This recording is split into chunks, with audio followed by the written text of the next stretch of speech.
සියලු දෙනාටම සුබ දවසක්. අපේ Knowledge TV YouTube නාලිකාවට සහ Facebook සමාජ මාධ්‍ය ඔස්සේ ඔබට දැයේ දූ දරුවන්ට දැනුම ලබා දීමට අපි නිරන්තරයෙන්ම උත්සුක වෙනවා.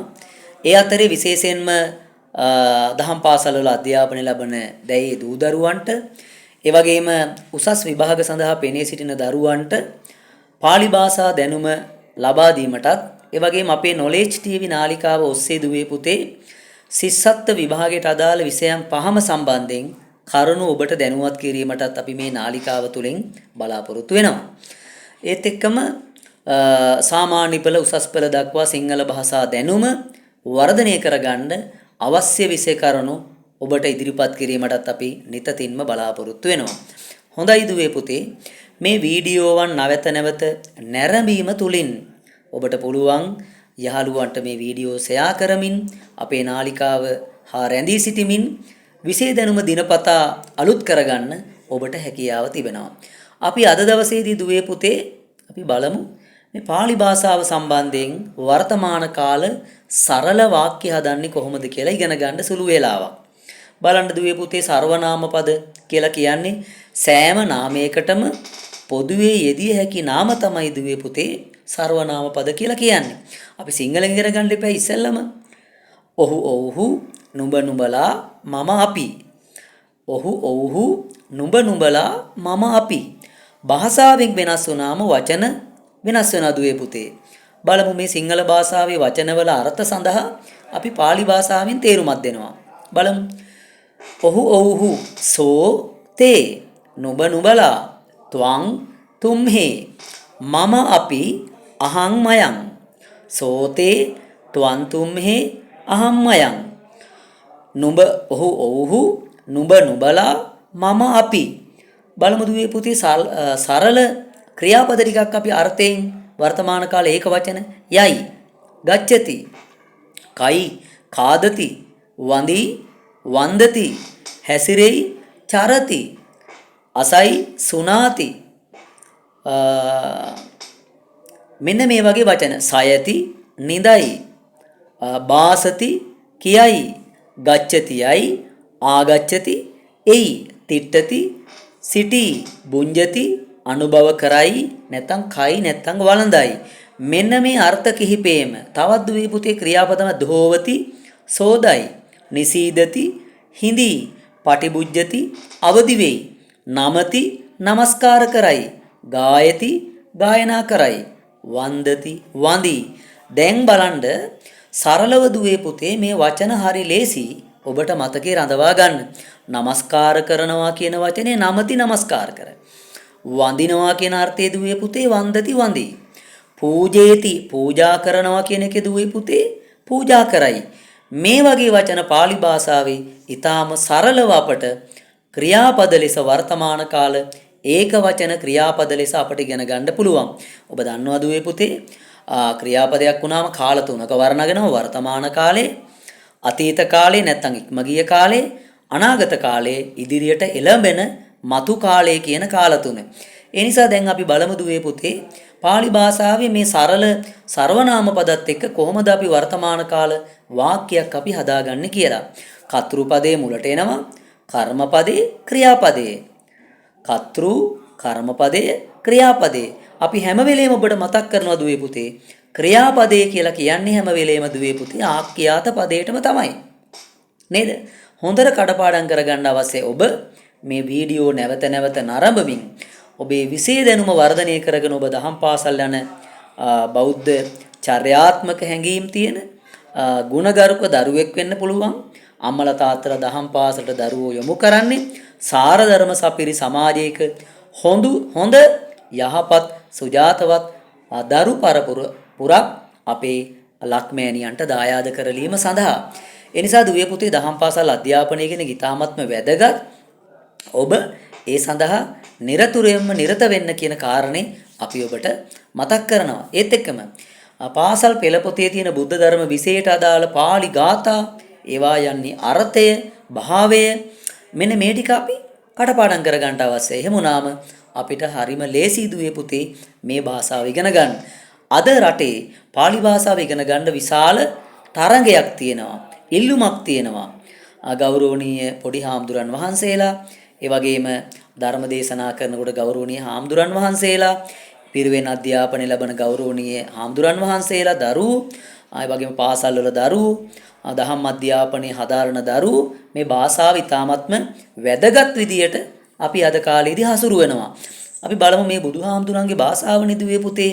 බුදුරජාණන් වහන්සේ සිංහලෙන් ධර්ම දේශනා කළේ නෑනේ. සාමාගදී මූල භාෂා. මූල භාෂාවක් වෙන්නේ ඉන්දියාවේ ಭಾರತේ ඇතිවිච්ච භාෂාවක් නිසා.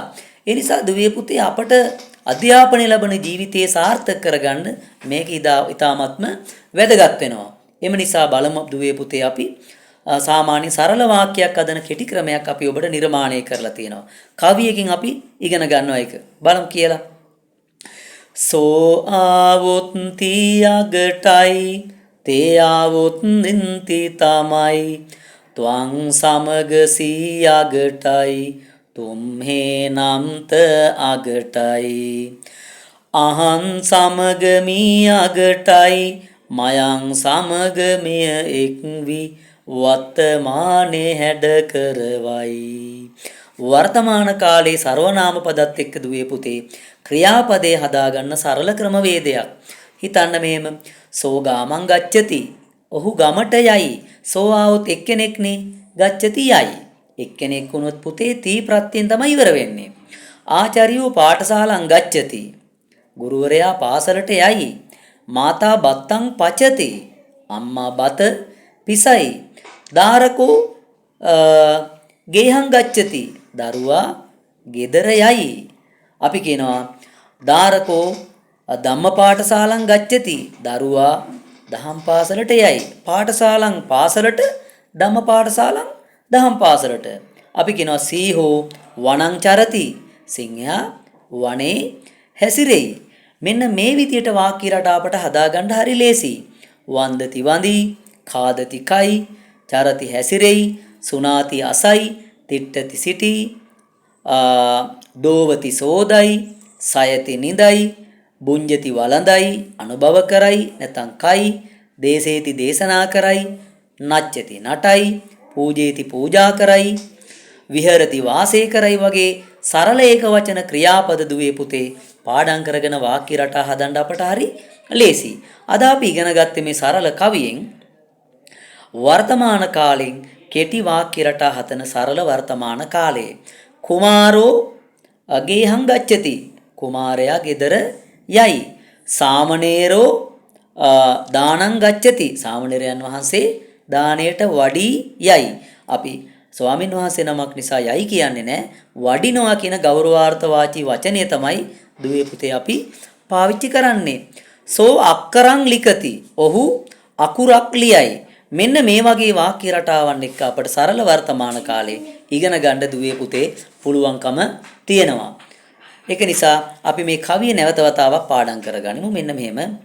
සෝ ආවොත් තියගටයි තේ ආවොත් නින්ති තමයි ත්වං සමග සියගටයි තුම්හේ නම්ත අගටයි අහං සමග මියගටයි මයං සමගම එක්වි වර්තමානයේ හැඩ කරවයි. සෝ ආවොත් තී ප්‍රත්‍යයෙන් වාක්‍ය ඉවර වෙනවා. තේ බහුවචනෙන් ආවොත් අන්ති කියන ප්‍රත්‍යයෙන් ඉවර වෙනවා. ත්වං ආවොත් සී ප්‍රත්‍යයෙන් අවසන් වෙනවා. තුම්හේ ආවොත් ත කියන ප්‍රත්‍යයෙන් අවසන් වෙනවා ක්‍රියාපදේ. අහං ආවොත් දුවේ පුතේ මේ ප්‍රත්‍යයෙන් ඉවර වෙනවා ක්‍රියාපදේ. මයං ආවොත් ම ප්‍රත්‍යයෙන් පාළියේදී දුවේ පුතේ ක්‍රියාපදයේ අවසන් කරන්න පුළුවන්කම තියෙනවා. අපි බලමු සරල උදාහරණ ටිකක්. සෝ ගාමං ගච්ඡති. ඔහු ගමට යයි. තේ ගාමං ගච්ඡanti. ඔව්හු ගමට යති. මධ්‍යම පුරුෂයේදී දුවේ පුතේ ත්වං පාඨශාලං ගච්ඡසි. නුඹ නැත්තම් ඔබතෝ පාසලට යහි. තුම්හේ පාඨශාලං ගච්ඡත. නුඹලා පාසලට යහු. අහං පාඨශාලං ගච්ඡාමි. මම පාසලට යමි. මයං පාඨශාලං ගච්ඡාම. අපි පාසලට යමු. මෙන්න මෙහෙමයි දුවේ පුතේ වාක්‍ය රටා හැදෙන්නේ. ගායති ගායන්ති. ගායසි ගායත. ගායාමි ගායාම. ගච්ඡති ගච්ඡanti ගච්ඡසි ගච්ඡත ගච්ඡාමි ගච්ඡාම. අගට එන ප්‍රත්‍ය ටික දුවේ පුතේ වර්තමාන කාල ක්‍රියාපද ඒක වචනේදී ති අන්ති සීත මීම. අපි නැවතත් ඔබේ භාෂා දැනුම වර්ධනය කරගන්න එකතු වෙන්න කියන අදිෂ්ඨානෙන් පාලි භාෂා දැනුම ඉගෙන ගන්න අපේ channel එක හා නාලිකාව subscribe කොට තබා ගන්නා ලෙසත් මතක් කරනවා. මේ වීඩියෝව නැවත නැවත නැරඹීමෙන් ඔබට විශේෂ කරුණු දිනපතා අපේ නාලිකාව ඔස්සේ ගෙන ඒමට බලාපොරොත්තු වෙනවා. සියලු දෙනාටම යහපත් වාසනාවන්ත අනාගතයකට දැනුමින් කුසලතාවෙන් සපිරි දරු පරපුරක් සමාජයට බිහි වෙන්න, හොඳ පුරවැසියන් බිහි වෙන්න, සදාචාර සම්පන්න දරු පිරිසක් සමාජයට බිහි වෙන්න ඔබට මේ භාෂා දැනුම වැදගත් වේවි කියන ප්‍රාර්ථනාවෙන් අදට සමුගන්නවා. ඔබේ ජීවිතේ පළවර වාසනාවන්ත ගුණවත් නැනවක් ජීවිතයක් බවට පත් වේවා කියලා ප්‍රාර්ථනා කරනවා.